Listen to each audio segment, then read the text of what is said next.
Yeah, one time my car broke down. That's a good way to start a short story or short film about this.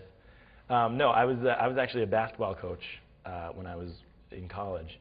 I'd coach basketball after school. After school. So I asked my friend to borrow his car, and he had an old Honda Accord, which I love, but it was like old, and it was like one of those dogs that walks by like shifty, and you're like, somebody should put that down now. So I asked him for the car, and every time I asked him for the car, he was like, oh, just knowing full well that it was on his last legs. So I was like, dude, no, I take really good care of it. My brother has a Honda Accord. He doesn't. And so I take it to practice. We have a great practice, my friend and I. And then we drive to Friendly's, because in New England, that's the only place you grab some eats. So we grabbed Friendly's, had a great time, got a cone head with the Reese's Pieces, and I'm very happy. And then we walk, I hit reverse, pull out into the parking lot, throw it into drive, and as I'm throwing it into drive, it's just like metal ripping, and then all of a sudden just like boom, out the bottom of the car, just pieces everywhere. I see it hitting other cars. I see things that look really important out of the periphery, and I just turned to him and I was like, I don't know what that was, but it didn't sound good. It didn't sound good.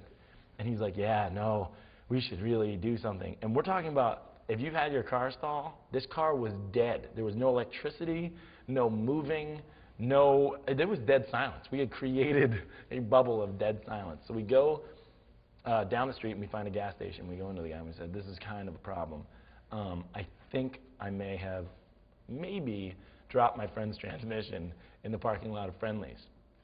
And this guy, being a New Englander, had the best accent ever, and he was like, oh, you dropped your transmission? Oh, yeah, that's not a big deal. That's really not a big deal. How far down the road is it, though? Yeah? It's only about a quarter mile, sir. It's like Friendly's. It's like right there. Meanwhile, it's like Friendly's, Vinny Testa's, Outback, Chili's. It's like all these family restaurants in a row. And he's like, yeah, no problem. Let's go take a look at it. Just hop in my car. So we get in the car, and it's a T-Bird or some other sort of sporty car. And I look back at Will, my friend, and I'm like, this is great. And he goes, except for the magnet. And I said, what? And he's like, there's no seat belt. And I was like, oh, dude, come on, we're going a quarter mile down the road. He goes, yeah, but there's no seats. There's no back seat for the seat belt. And I was like a little nervous for him, but still thinking, sit on metal, the tires, so you can like see the tires. And then I'm thinking, why are the seats missing? And sure enough, as I'm thinking that, John, we had the same name, we were connected. He's like, oh yeah, this, you ever watch racing? You ever watch NASCAR? And I was like, no. He's like, yeah, you know what nitrous is? I got nitrous in the back trunk of the car. And I was like, you have nitrous like boosters? Quoting like video games. I was like, you have nitrous boosters? And he's like, yeah, something like that. Hey, you want to see how fast this thing can go? You want to see how fast this car can go? And I was like, no, I do not. We are already at the stoplight. I can see Friendly's. I can read the menu. It's so close. And he's just like, yeah, let's do it. Let's do it. And Will's like, no seatbelt, no seats. And I was like, nah, I really don't want to do this. So he just hits it in drive, does something to the thing, and I swear to God, you hear an explosion, but it's a cold explosion. And we fly down the street. I'm in like total G thing. There are caravans of children and like soccer moms getting out of the way, ducking into Chili's. They thought they were going to Outback, but they had to bail early. Like just cars flying out of our way, just like a video game. We're flying down the street. I'm pretty sure the back of our car is on fire.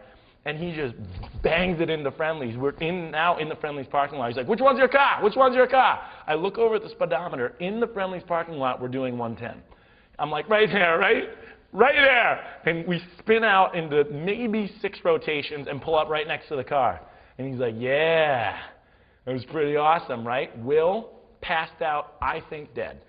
And I turned to him and I was like, yeah, that was cool. We don't need to do that ever again. And he's like, yeah, funny story though. I can go faster because the other day I was pulled over for doing 185. Yeah. And the state trooper came up to me. He goes, you have any idea how fast you were going? I said, I don't, man, I don't. And he goes, you were going 185, right? And then I turned to him and I said, that's impossible because this thing doesn't go any faster than like 95, you pig. Don't call cops pigs. And he's like, actually, John, you're lying because I just saw you at the Seekonk Speedway and that thing got 217. So he had seen my car and he knew that I could do 217 in the car. And my mind is now thinking, this car can go at 217, and at 110, I was pretty sure that I was dead, and had reviewed a lot of memories. And pretty excited about some of them, but kind of wanted some more. It was one of the more frightening experiences I've ever been a part of. Long story short, we get back to the, or long story long, we get back to the garage. Turns out the transmission is dropped. He's like, 2 ways to go about this. It's going to cost you like $2,500 to replace the transmission. And I was like, yeah, that is awful.